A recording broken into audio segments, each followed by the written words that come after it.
Ouvi-lo. Edu, eu gostei muito do que eu vi, né?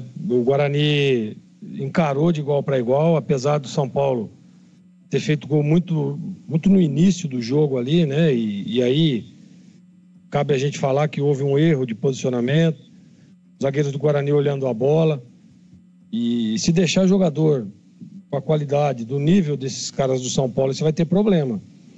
E foi o que aconteceu, né? Tomou o gol, o Guarani conseguiu se reorganizar mesmo com o gol, e assim, é importante também porque é um time jovem, né, Edu? É um time de uma média de idade muito baixa, e aí o equilíbrio emocional para você jogando no Morumbi contra o São Paulo, casa cheia, e aí você com 2 minutos você toma o gol. Então, se você não tiver um equilíbrio emocional, você toma uma goleada.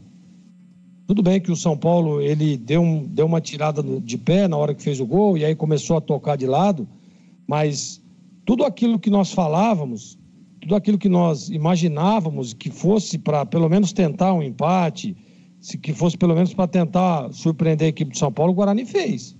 Pressionou, né? Eu falava no intervalo, ó, sobe um pouco mais a linha, pressiona um pouco mais em cima, não deixa o São Paulo jogar. E no início do segundo tempo, os primeiros 15 minutos, o Guarani foi muito superior ao São Paulo. Merecia, inclusive, o gol de empate. Então, apesar da derrota, e uma partida como essa, a gente sabe que não está nem no planejamento de pontos, deu mostras de que o Guarani vai se encontrando, vai se achando, com peças interessantes. Eu acho que o Maurício Souza cometeu apenas um erro, que eu não teria feito. Né? Isso é uma opinião minha, tá? É uma opinião minha. Eu não teria tirado o Giva, o Giovani, não teria. Ele estava bem no jogo, né? Estava jogando ali pelo lado direito, uma evolução de jogadas. Ele é um jogador que pensa sempre para frente, gira sempre o corpo em direção ao gol. Ele tem um bom passe, erra pouco no meio de campo, né? Então eu teria feito uma substituição diferente. E ele não cansou, tá? Porque normalmente, né, quando às vezes o treinador tira aquele cara que tá bem, que tá ajudando, você fala, pô, mas aí tirou o cara. Não, mas ele pediu para sair porque ele cansou. Mas a gente percebe que até o Giovani não concordou, né, com a mudança do Maurício Souza. Né? Saiu meio ali balançando a cabeça. Por quê? Porque ele percebeu que ele estava bem no jogo. Estava tendo evolução ali pelo lado, por onde ele estava jogando no setor, ele já tinha tomado conta.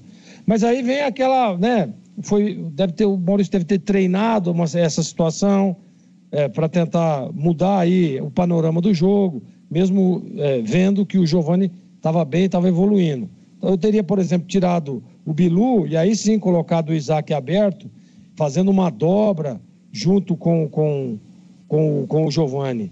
Isso aí ficaria bem interessante. Isso para mim foi o único equívoco, digamos assim, não erro.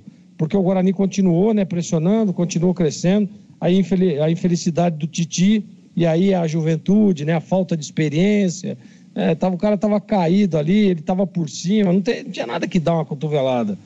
Seja mais profissional, isso aí vai fazer com que ele aprenda, vai fazer com que ele cresça profissionalmente, e para saber que hoje, meu amigo, qualquer piscada... nós vimos ontem no jogo da Ponte, né? Um gesto obsceno de um jogador lá está fora do jogo.